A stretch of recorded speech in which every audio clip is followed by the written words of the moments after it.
Greetings. Even though the title of this video starts with Diop is wrong, the full title is Diop is wrong, but Asar fake and Willie-lynch-Wudja are right. That's not my stance. I don't agree with that statement. And for those who are interested in the discussion, feel free to join us this evening, this Sunday, September 18 at 3 p.m. EST, New York time.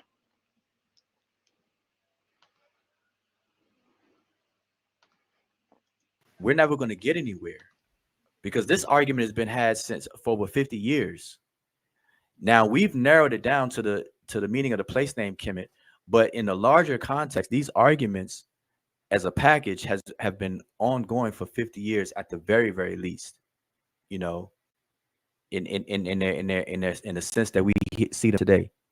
And here's the thing: this all boils down to Diop simply being wrong.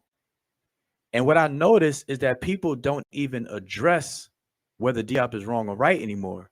Everything is peripheral. Does Kemet, in other words, here's the thing: was the name of the country or kingdom Kemet when it became Kemet? Was that done? Did the people in Kemet, were they inspired by their skin color being black in order for them to name the country Kemet? In other words, did they decide and say, hey, let's call our kingdom, our country, Kemet, after our skin color?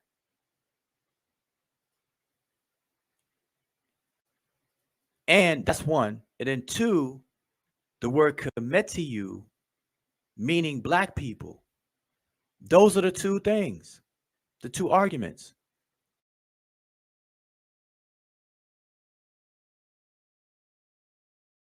Allah, and this is where I would disagree with Brother Shaka, is actually in the Egyptian text. The god Allah is an indigenous African god. In ancient Egypt, Allah is in his full form. Heru would be the same thing as Allah.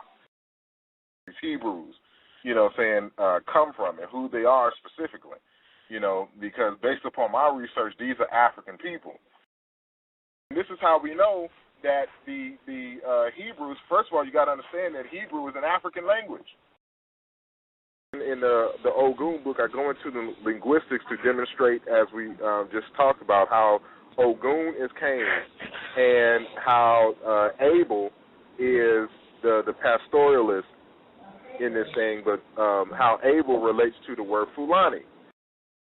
Your Fulani people, your Afar people, your Avriga people, these are your original quote-unquote Hebrews. Now, it is my argument in terms of the Judaic tradition that these were disgruntled ancient Egyptian priests who had a different ideology, a different way of understanding something. They just didn't agree with the general consensus in Egypt and decided to create their own thing. That's why there's so many similarities between the two systems. And the more you understand about the language being used, you know that this comes from the same tradition. Then when you do a linguistic analysis, you understand that the Hebrew language is cognate with the Yoruba language. Fly in English is the same word, except we don't have the prefix sound in there, in the word fly.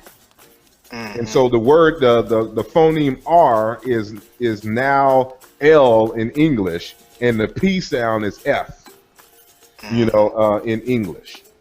It's just simply the word. It's a very old word. It's all the Indo-European is in every African language.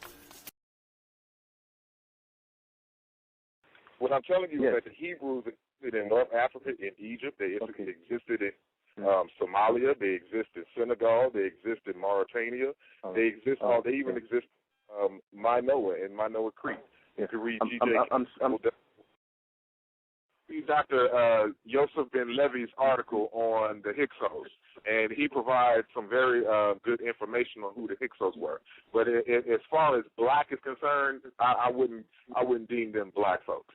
But your Hebrew, original Hebrews, yes, because linguistics and the historical records say so. And you still have Hebrews.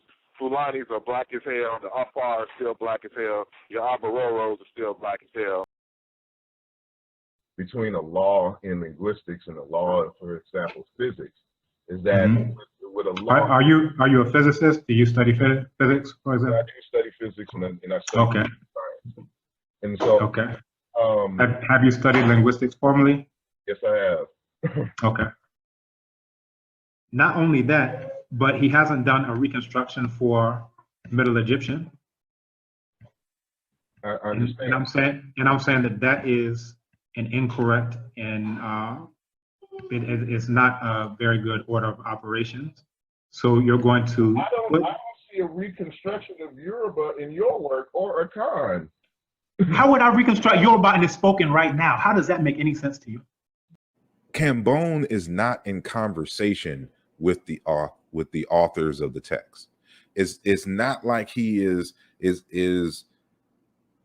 trying to teach them how to improve.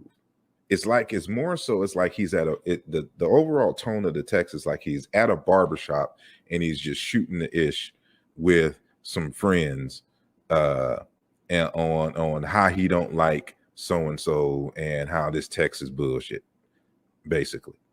Right? He's not having a conversation with Professor Kwame Osei or Salim Faraji or Jahi Issa. It's not in the tone of a dialogue. And because of that, that's why he doesn't, it just comes off as just complaining or like a woman venting about her day at the job. Alrighty, as mentioned before, I go by the name of Asar Imhotep. Some others may know me by Ifamuyiwa Fagbimi in terms of my Yoruba name. I am a historian and anthropological linguist, an artist, poet, photographer, music producer, soon to be filmmaker, and a host of other things I like to dabble in seriously. As you said, I am Asar Imhotep. I am first and foremost, I'm a computer software programmer and linguist and historian of ancient Egyptian and Bantu studies. And I'm happy to be here on your show and to share some of my research with your audience.